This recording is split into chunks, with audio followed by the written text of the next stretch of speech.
Don't do a gym pen, don't do a gym pen, don't do a gym pen, don't do a gym pen. Oh, get wet. Oh, wet. Try your brakes.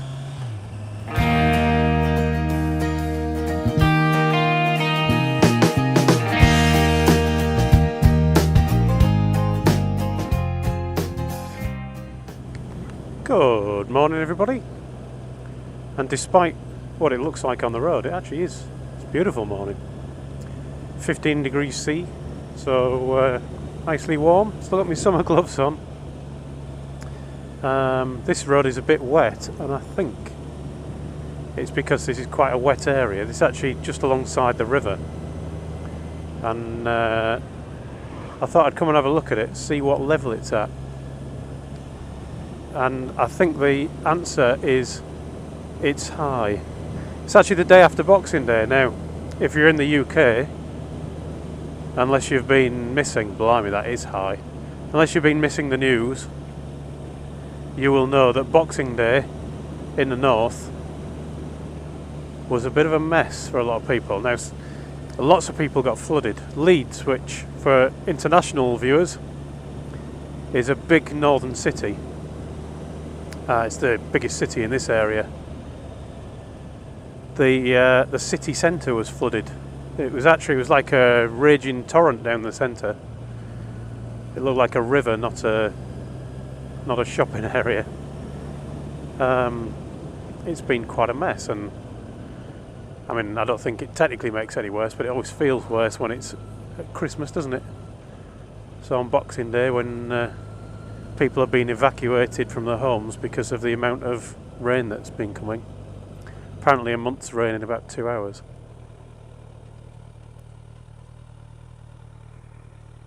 Might as well go, I can't. Luckily we've managed to avoid it. There were flood warnings in our area, but nothing has actually flooded. But it was looking like it could. It was really heavy rain for, well, it seemed to not want to stop at all. Let's have a look at this river then. Blimey, that is high. Yeah, I don't think this is far off going if we get too much more rain.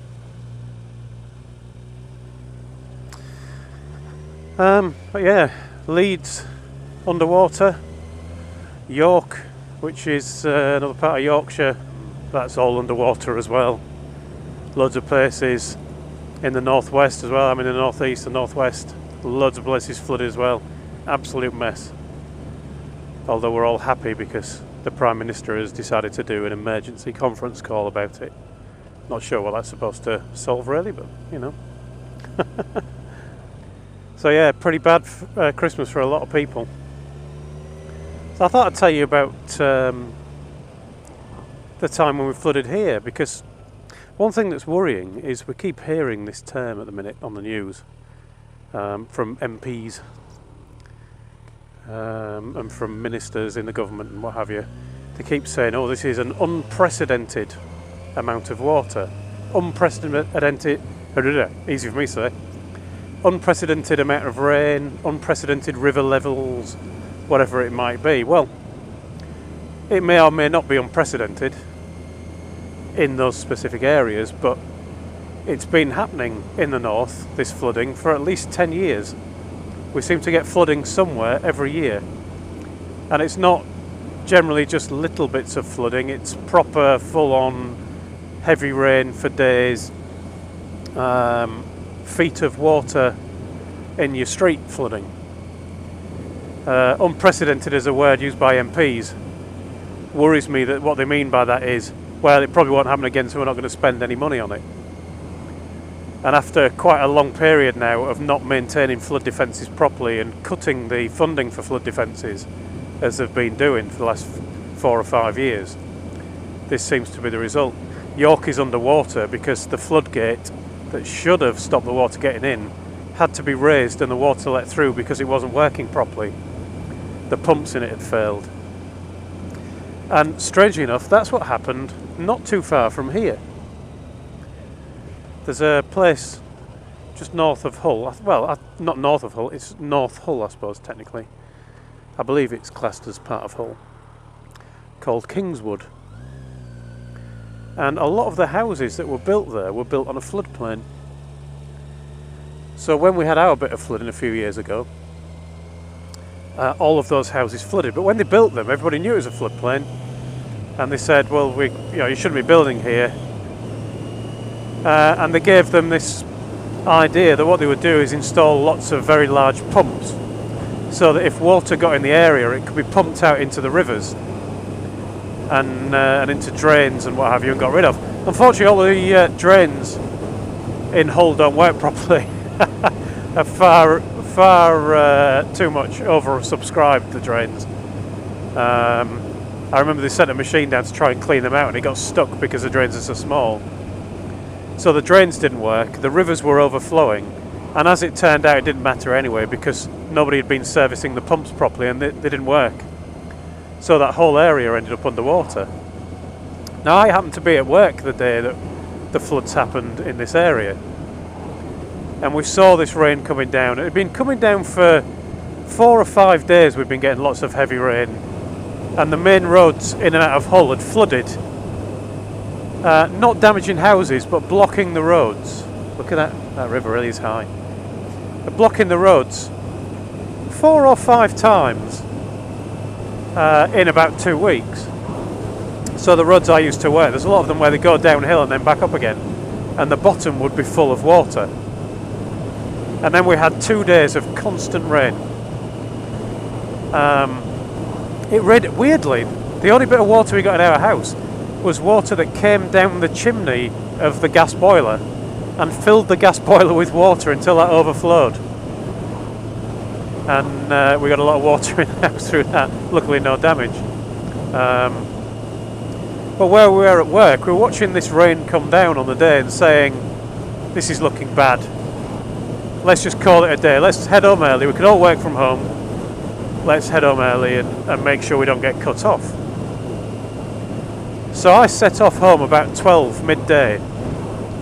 And at that time of day, my drive home from where I used to work, which was a couple of towns down, a place called Hessel, where the Humber Bridge lives, should be about half an hour drive at that time of day. It wouldn't be heavy traffic or anything.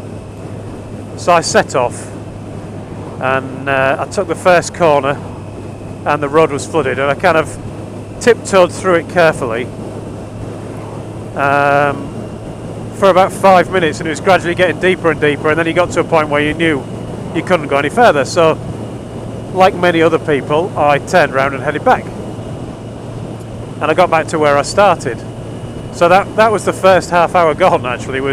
So I should have been home, but I was actually pretty much back at work. So I set off in a different direction, and I got hit by the floods again, and I set off in a different direction. And at about 5:30, I was actually wondering if I was going to get home at all. Now, if you've ever looked back at my videos, I did a video where I showed you Beverley Westwood. Beverley Westwood, I actually went through, and it was underwater. It looked like a huge lake. It was quite impressive. The hill up to where my house is actually had about an inch of water on it, despite it being a hill. So it was actually flowing down like a river. And one of the roads I ended up going along, which is, if you look back at the video I did about riding in windy weather, I went down a road where it was really windy, a long single lane either side road. And there's a hill on one side and a drop on the other. It's actually basically on the side of a hill. I even tried to go down that road, which was on a hill, raised, and I got stopped because I was in the car. I was creeping through water that was about maybe 6 to 8 inches deep, and it gradually got deeper and deeper until it was up above the bottom of the doors of the car, and you could actually feel the car starting to tip and lift because the water was running down the hill and pushing the car sideways. The body of the car, it was that deep. The following day when I went down there and all the water had gone, it was under about 3 inches of mud. So all the mud had washed off the fields, all the crops were destroyed, and there was a lot of crops destroyed in this area for the farmers. They had a bad year as well. We were very lucky.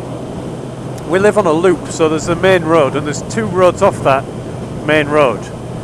It's actually one road, it kind of loops and connects back up, and we're off that road, and that main road was cut off, both ends flooded, but luckily the water stopped before it got to our house. My parents weren't so lucky. They looked like they lived in, when you see these films and they're kind of in America, in the bit where they have the alligators, and you see the houses built at the side of a lake, or oh, it's not a lake, is it? Whatever the water courses are that they have there, the rivers, where they have those weird fan-driven boats. My mother's house looked like that. The water was actually in the house, under the floorboards, and all of the gardens for the whole street were just underwater. And you couldn't even see the lawns and what have you underneath. So it's quite strange, quite surreal to look at. You could see all the, well, not all. You could see the top half of all the fences that divided up the gardens, but not the gardens themselves. That was just like a lake. But the worst one was a colleague of mine. She'd actually gone on holiday, so I think she was in Spain, and while she was in Spain, she was in the area that had the worst of the floods for the areas that were populated. So she came home to find everybody down the street had left, pretty much. Just the whole area had been abandoned. And when she went into her house, she found plaster falling off the walls because the water had actually reached the ceilings of the downstairs, the ground floor of her house. Destroyed absolutely everything. The insurance claims were a nightmare because the insurance companies were completely overwhelmed and were obviously, with billions of pounds worth of damage done, they were desperately trying to get out of actually paying, because heaven forbid that they would have to make good on their promise of the arrangement you have with these people. You pay them every year, and if something goes wrong, they pay you. Well, they do everything to get out of their part, but you can't get out of your bit, can you? But yeah, the insurance claims took upwards of 6 months to get the claims actually agreed. And then when they wanted to actually get the places repaired, there weren't enough workmen to actually get the repairs done. So there were people living in caravans in the front gardens 2 years after the flooding. Absolutely appalling.